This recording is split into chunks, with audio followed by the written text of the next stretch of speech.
सर्व मंगल मांगल्ये शिवे सर्वार्थ साधिके शरण्ये त्र्यंबके गौरी नारायणी नमोस्तुते। करवीर निवासिनी श्री महालक्ष्मी अंबाबाईचे नित्य राजोपचार दर्शनासाठी आजच आपल्या चॅनलला सबस्क्राईब करा। श्री गणेशाय नमः। श्री करवीर महात्म्य अध्याय 6। जय जगदंब उदयोस्तु।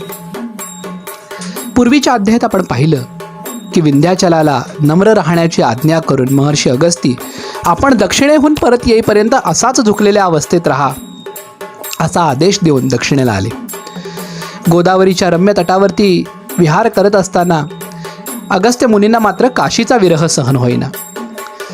काशीच्या विरहानं मुनीवर क्षणाक्षणाला मूर्छित पडायला लागले, क्षणाक्षणाला आक्रोश करायला लागले, जणू आता प्राण जातोय की मग अशा अवस्थेला ते पोहोचायला लागले। लोपामुद्रेला म्हणजे त्यांच्या धर्मपत्नीला काय करावं हे समजेना।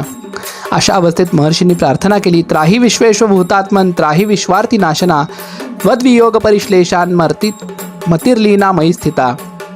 म्हणजे हे विश्वेश्वरा, माझं रक्षण करा, तुमच्या क्षेत्राचा विरह झाल्यानं मला सहन होईना झालंय, मला काहीतरी मार्ग दाखवा असं म्हणता बरोबर भगवान विश्वेश्वरांनी अगस्त्य महर्षींच्या हृदयात प्रवेश केला आणि सांगितलं, स्मृतम तदा महत्क्षेत्र करवीर यवादिकम समुत्थाय तत्प्राह प्रिया चल चलेतिसा। म्हणजे अगस्त्य महर्षींच्या हृदयात भगवान विश्वेश्वरांनी प्रेरणा दिली आणि काशीहून यवाधिक श्रेष्ठ असणाऱ्या करवीर क्षेत्राकडं त्यांनी आपल्या पत्नीला जाऊयात असं सांगितलं। इतका वेळ मुनिवरांची ही आक्रोशमग्न भावना पाहणारी लोपामुद्रा आता मात्र आश्चर्यचकित झाली आणि तिनं महर्षींना विचारलं, मत्प्राण अधिपते स्वामीन पृच्छामेक वदस्वतत यत् स्मृतम ही त्वया नूनम महदानंद लक्षितम। म्हणजे या क्षणापूर्वीपर्यंत तरी आपण काशीच्या विरहाने इतके व्याकुल होतात, असं काय घडलं की आपल्याला आपली मुद्रा एक क्षणार्धात बदलली आणि आपण आनंदित झालात। नारद मुनी सांगतायत, आपल्या कांतेचा हा प्रश्न ऐकून अगस्त्य महर्षींनी याम्य वाराणसी म्हणजे दक्षिणेच्या काशीचं या करवीर क्षेत्राचं महात्म्य आपल्या पत्नीला म्हणजे लोपामुद्रेला सांगायला सुरुवात केली। शृणुष्वाथवरारो हे महदानंद कारणम श्री विश्वेश प्रसादेन संस्कृत करवीरकम। म्हणजे हे सुंदरी, माझ्या आनंदाचं कारण जर तुला पाहिजे असेल तर श्री विश्वेश्वराच्या प्रसादानं कृपेनं मला करवीर क्षेत्राची आठवण झाली, जी याम्य वाराणसी म्हणून त्रिलोकात प्रसिद्ध आहे।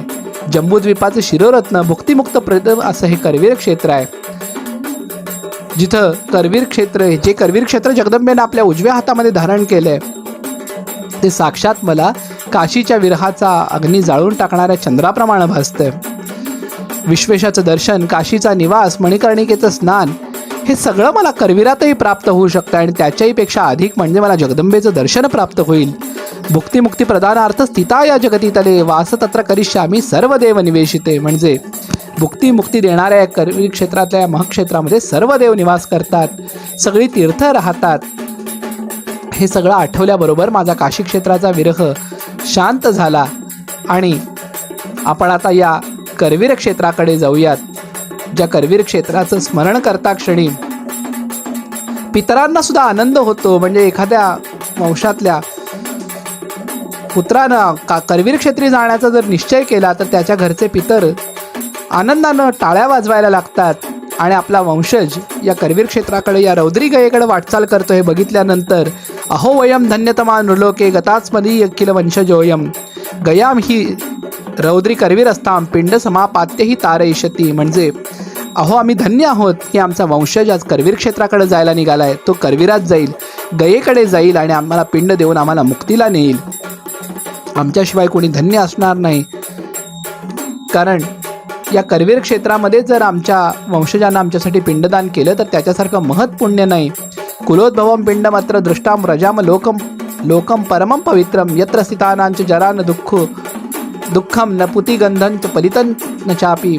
म्हणजे या करवीर क्षेत्रामध्ये पिंडदान केल्यानंतर आम्हाला कधीही दुःख नाही, जरा नाही, अशा पितृलोकामध्ये मोक्ष लोकामध्ये आम्हाला वास करायला मिळेल आणि या पुत्राच्या आमच्या कृती खरोखरच आम्हाला आनंद देणारी आहे असं पितरसुद्धा आनंदानं म्हणतात। असं हे करवीर क्षेत्र आहे।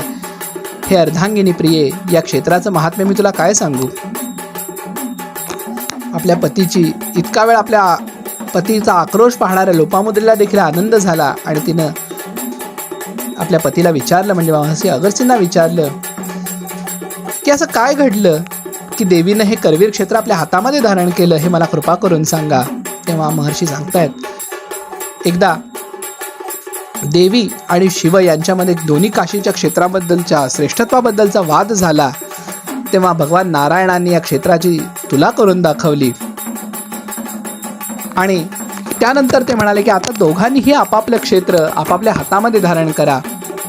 आपल्या डाव्या हातामध्ये जी शस्त्र आहेत त्या शस्त्रांवरती ते धारण करा असं म्हटल्याबरोबर भगवान विश्वेश्वरांनी आपल्या डाव्या हातातल्या त्रिशूळावरती आपली काशीनगरी उचलून धरली.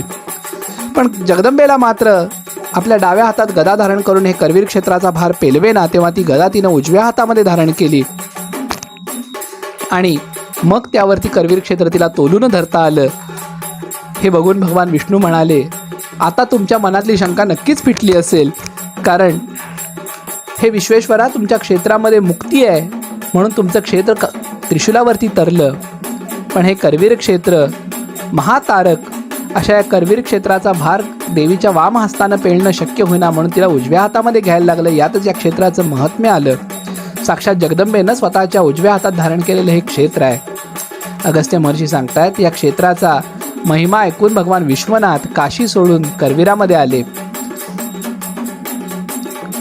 आणि भगवान विश्वेश्वर आले म्हटल्याबरोबर काशीची सर्व तीर्थ यात करवीर क्षेत्री आली.